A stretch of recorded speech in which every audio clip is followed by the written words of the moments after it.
ಹಂಗೆ ಆ ಸ್ಟ್ರಾಟಜಿಯಲ್ಲಿ ಅವರು ಎಚ್ಚರಿಕೆ ಅನ್ನಿಸ್ತಾ ಇದ್ದಾರೆ. ಮತ್ತು ಹೀಗಾಗಿ ಮೋಸ್ಟ್ ಪ್ರಾಬಲಿ ಇಲ್ಲೇ ಮತ್ತು ಇನ್ನೂ ಏನಪ್ಪ ಅಂದ್ರೆ ಇಲ್ಲಿ ಕಾಂಗ್ರೆಸ್ಸಿನ ಈ ನಮ್ಮ ಶಾಸಕರು ಹಚ್ಚಿದ್ದಾರೆ ಈ ಭಾಗದಲ್ಲ. ಈ ಸಲ ಚೆನ್ನಾಗಿದೆ ಅವ್ರದ್ದು, ಅವೆಲ್ಲನೂ ಹೆಲ್ಪ್ ಆಗ್ಬೋದು. ಶೆಟ್ಟರ್ ಸ್ವಲ್ಪ ಅದು ಬಿಗಿ ಆಗ್ಬೋದು, ಇಲ್ಲಂತಲ್ಲ. ಆದರೆ ಶೆಟ್ಟರ್ ಅವ್ರು ನಿಲ್ಲಿಸಿದ ಮಾತ್ರ ಅಷ್ಟು ಸುಲಭವಾಗಿ ನಮ್ಮ ಲಕ್ಷ್ಮೀ ಬಾಳಕಪ್ಪಾಯಿ ಅವರು ಗೆಲ್ಲುವುದು ಸಾಧ್ಯ ಇಲ್ಲ, ಆಗಿರೋದಿಲ್ಲ. ಇವಾಗ ಅದೇ ಮಾತನ್ನ ಜಗದೀಶ್ ಶೆಟ್ಟರ್ ಅವರು ಕೂಡ ಅಪ್ಲೈ ಆಗುತ್ತೆ. ಹೌದು, ಸೇಮ್ ಅವ್ರಿಗೂ ಅದು ಅಷ್ಟೊಂದು ಸುಲಭ ಆಗಿರೋದಿಲ್ಲ. ಯಾಕೆ ಆಗಿರೋದು? ಸ್ವತಃ ಅವ್ರ ಜನರನ್ನ ಒಪ್ಪಿಸ್ಕೋಬೇಕು, ಅವ್ರ ವಿಶ್ವಾಸ ತೊಗೊಳ್ಬೇಕು. ಜೊತೆಗೆ ಯಡಿಯೂರಪ್ಪರವ್ರು ಅಂದುಕೊಂಡಂಗೆ ಬಂದರೆ ಓಡಾಟ ಮಾಡಬೇಕು. ಜೊತೆಗೆ ಮೋದಿಯವರು ಬರಬೇಕು, ಮೋದಿಯವರು ಒಮ್ಮೆ ಅಥವಾ ಎರಡು ಸಲ ಆಯಬೇಕು. 108 ವಿಚಾರಗಳು ಬರ್ತಾ ಇದ್ದಾವೆಲ್ಲ.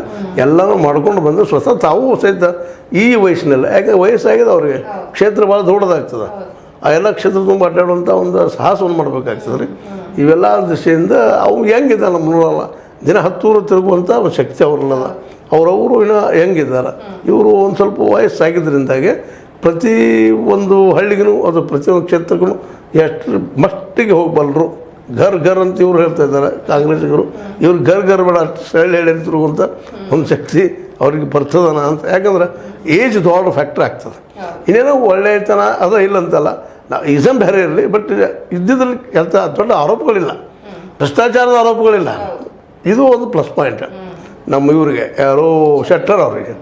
ಆದರೆ ಅವ್ರು ಕ್ರಿಯಾಶೀಲರು ಸ್ವಲ್ಪ ಕಡಿದಾರೆ ಅಂತ ಹೇಳ್ತೀವಿ. ಆದರೆ ಹೆಸರು ಕೆಡಿಸ್ಕೊಂಡಿಲ್ಲ, ಎಂದ ಆರೋಪಗಳು ಬಂದಿಲ್ಲ ಅವ್ರ ಮೇಲೆ, ಯಾವುದೇ ಸ್ಕ್ಯಾಂಡಲ್ಗಳು ಬಂದಿಲ್ಲ. ಯಡಿಯೂರಪ್ಪನವ್ರು ಬಂತಲ್ಲ ಹಿಂದೆ ಸ್ಕ್ಯಾಂಡಲ್ ಬಂದಿಲ್ಲ ಅಂತ ಯಾವುವೂ ಇಲ್ಲ. ಎಷ್ಟು ಸಾಧ್ಯವೋ ಅಷ್ಟು ಪ್ರಾಮಾಣಿಕವಾಗಿ ಮಾಡಿದ್ದಾರೆ. ಆದರೆ ಕೆಲಸ ಏನಷ್ಟು ಜೋರಾಗಿ ಮಾಡಬೇಕು, ತೀವ್ರವಾಗಿ ಮಾಡಬೇಕಿತ್ತು, ಹೆಚ್ಚು ಮಾಡಬೇಕಾಗಿತ್ತು ಅನ್ನೋಂಥ ಅಭಿಪ್ರಾಯದ ವಿನಃ ಸ್ವಲ್ಪ ಇದು ಇಂಥ ಆರೋಪ ಇಲ್ಲದಕ್ಕಾಗಿ ಸ್ವಲ್ಪ ಶುದ್ಧ ಹಸ್ತರಿರೋದ್ರಿಂದ ಸ್ವಲ್ಪ ಅನುಕೂಲತೆಗಳು ಆಗಬಹುದು ಅಂತ ಜನರು ಅದನ್ನು ನೋಡ್ತಿರ್ತಾರೆ. ನಾನು ತಿಳ್ಕೊಂಡಿದ್ದೀನಿ. ಮತ್ತು ಅದ್ರ ಜೊತೆ ಜನರನ್ನು ದುಡ್ಡು ಮತ್ತೆ ಅದಕ್ಕೂ ತೊಗೊಳ್ತಾ ಇದ್ದಾರೆ, ಯಾರು ಎಷ್ಟು ದುಡ್ಡು ಖರ್ಚು ಮಾಡ್ತಾರೆ ಅದ್ರ ಮೇಲೂ ಆಗ್ಬೋದು. ಅದು ಒಂದು ಈ ಚುನಾವಣೆಗೆ ಕಟ್ಕೊಂಡಂಥ ಚಾಪ್ ಇದು. ಇವಾಗ ನೀವು ಹೇಳಿದಾಗೆ ಪ್ರಧಾನಿ ಮೋದಿ ಅವರು 1 ಅಥವಾ 2 ಸರಿ ಬಂದು ಇಲ್ಲಿ ಬೆಳಗಾವಿಯಲ್ಲಿ ಸಮಾವೇಶನೋ ಅಥವಾ ರ್ಯಾಲಿ ಅಂತ ಹಮ್ಮಿಕೊಂಡು ಅವ್ರ ಪರವಾಗಿ ಜೋರ್ದಾರ್ ಪ್ರಚಾರವನ್ನ ಮಾಡಿದ್ರೆ ಅಲ್ಲಿ ಸ್ವಲ್ಪ ಬೇರೆ ತರ, ಅಂದ್ರೆ ವ್ಯಕ್ತಿನೂ ಒಳ್ಳೆಯವನು, ಪಕ್ಷ ಅಂತ ನೋಡಕ್ ಹೋದ್ರೆ ಪಕ್ಷ ಕೂಡ ಸ್ವಲ್ಪ ರಾಷ್ಟ್ರೀಯ ಪಕ್ಷ ಸ್ವಲ್ಪ ದೊಡ್ಡದಾಗಿದೆ, ದೇಶಾದ್ಯಂತ ಒಳ್ಳೆ ಗಾಳಿ ಇದೆ ಮೋದಿ ಅವ್ರದ್ದು. ಸೊ ಶೆಟ್ಟರ್ ಅವ್ರಿಗೆ ಓಟ್ ಹಾಕೋಣ ಅಂತ ಹೇಳಿ ಹಾಕುವಂಥ ಸಾಧ್ಯತೆಗಳಿದಾವ? ಇದಾವೆ, ಇಲ್ಲಂತಲ್ಲ, ಅದಿಲ್ಲ ಅಂತಲಿಕ್ಕೆ ಸಾಧ್ಯನೇ ಇಲ್ಲ. ಯಾಕಪ್ಪ ಅಂತಂದ್ರೆ ಮೋದಿಯವ್ರ ಗಾಳಿ ಸಲ ಇಲ್ಲಂದ್ರೂ ಸಹಿತ ಮೋದಿಯವ್ರು ಇನ್ನೂ ಪ್ರೀತಿ ಮಾಡೋ ಜನ ಭಾಳಷ್ಟು ಇದ್ದಾರೆ. ಅಂಧ ಭಕ್ತರು ಅಂತ ನಾವು ಕರ್ಕೊಳ್ತೀವಿ ಅವ್ರಿಗೆ. ಆ ಅಂಧ ಭಕ್ತರು ಭಾಳ ಇದ್ದಾರೆ, ಇನ್ನೂ ನಂಬಿಕೆ ಇಟ್ಟಾರೆ ಅವ್ರ ಮೇಲೆ. ಇಲ್ಲ ಅವ್ರು ನಮಗೆ ಉದ್ಯೋಗ ಕೊಡ್ತಾರೆ ಅನ್ನೋ ಭರವಸೆ ಅವ್ರ ಮೇಲೆ ಇಟ್ಟಿದ್ದಾರೆ. ಅವ್ರು ಎಷ್ಟೋ ಇಡೀ 10 ವರ್ಷದಲ್ಲಿ ಎಷ್ಟು ಕೊಟ್ಟಿದ್ದಾರೆ ಏನು ಲೆಕ್ಕ ನೋಡಿದಾಗ ಅವ್ರು ಏನೂ ಇಲ್ಲಂದ್ರೂ ನಡೀತದೆ. ಅಷ್ಟಿದ್ರೂ ಸಹಿತ ಜನ ಅವ್ರ ಮೇಲೆ ವಿಶ್ವಾಸ ಇಟ್ಟಿದ್ದಾರೆ. ಆ ಒಂದು ಅಂಧವಿಶ್ವಾಸ ನಮ್ಮ ಜಗದೀಶ್ ಶೆಟ್ಟರ್ರಿಗೆ ಹೆಲ್ಪ್ ಆಗ್ಬೋದು. ಒಂದು ಅನೇಕ ನಮ್ಮ ಮಿಡಲ್ ಕ್ಲಾಸಲ್ಲಿಯೂ ಸಹಿತ ನಾವು ಇನ್ನೂ ಭಾಳಷ್ಟು ಜನ ಮೋದಿಜಿಯವರ ಎಕೋದಿಂದ ಹೊರಗೆ ಬಂದಿಲ್ಲ. ಇನ್ನೂ ಅಲ್ಲೇ ನಾವು ಸುತ್ತ ಹಾಕ್ತಾ ಇದ್ವಿ. ಭಾಳಷ್ಟು ನಾವೇನು ಎಜುಕೇಟೆಡ್ ನಾವು ಕರ್ಕೊಳ್ತೀವಿ. ನಾವು ಅದೇ ಎಕೋದಲ್ಲಿದ್ವಿ. ಏನು ಕೆಲಸ ಮಾಡಿದ್ರೆ ಅನ್ನೋ ವಿಮರ್ಶೆ ಮಾಡೋಕೆ ಹೋಗೋದಿಲ್ಲ. ಅವ್ರು ನಾವು ಇನ್ನೂ ಅದು ಬಿಟ್ಟು ಇನ್ನೂ ವಿರೋಧ ಪಕ್ಷ ವಿಮರ್ಶೆ ಮಾಡೋಕೆ ಹೋಗ್ತಾ ಇರ್ತೀವಿ.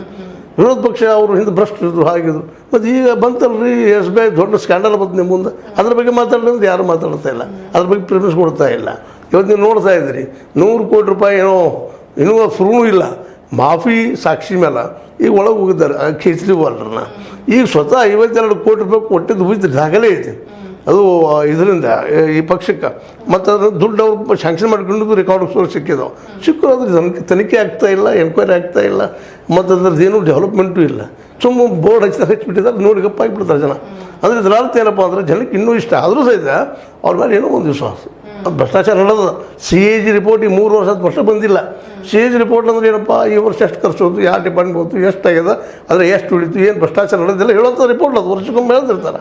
ಅದು ರಿಪೋರ್ಟ್ ಸಿಗೋದೇ ಇಲ್ಲ ನಿಮಗೆ.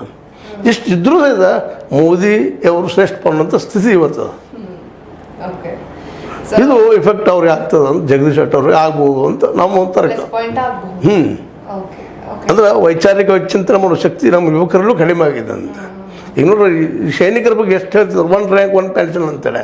ಈಗ 4 ವರ್ಷದ ಸೈನಿಕರ ಪಿರಿಯಡ್ ಮಾಡಿಬಿಟ್ರು, ಅದಕ್ಕೂ ಯಾವುದಷ್ಟು ವಿರೋಧ ಬರಲಿಲ್ಲ. ಕೇವಲ ಒಂದು ಅಂಜಿಕೆಯಾಗಿ ನೀವು 4 ವರ್ಷದ ಏನಾದರೂ ಎಲ್ಲಿ ಮಾತಾಡಿದ್ರೆ ನಿಮ್ಮನ್ನ ಅದು ಸರಿ ನೌಕರಿ ಕೊಡೋದಿಲ್ಲ ಅನ್ನೋದು ಬೆದರಿಕೆ ಆಗಿದ್ದಕ್ಕೆ ಅದಕ್ಕೂ ಸುಮ್ಮನಾಗಿಬಿಟ್ಟು ನಮ್ಮದನ್ನ ಯುವಜನ ಅಂದಾಗ. ಈ ಒಂದು ಈ ರೀತಿ ಇದ್ದಾಗ ಯುವಕರು ಎಷ್ಟರ ಮಟ್ಟಿಗೆ ಮೋದಿ ಎಕ್ಕೊಂದು ಹೊರಗೆ ಬಂದ ಒಬ್ಬ ಒಳ್ಳೆಯ ವ್ಯಕ್ತಿ ಓಟ್ ಹಾಕುವಂಥ ಪ್ರಸಂಗ ಬರ್ಬೋದು ಅನ್ನುವಂಥದ್ದು. ಓಕೆ.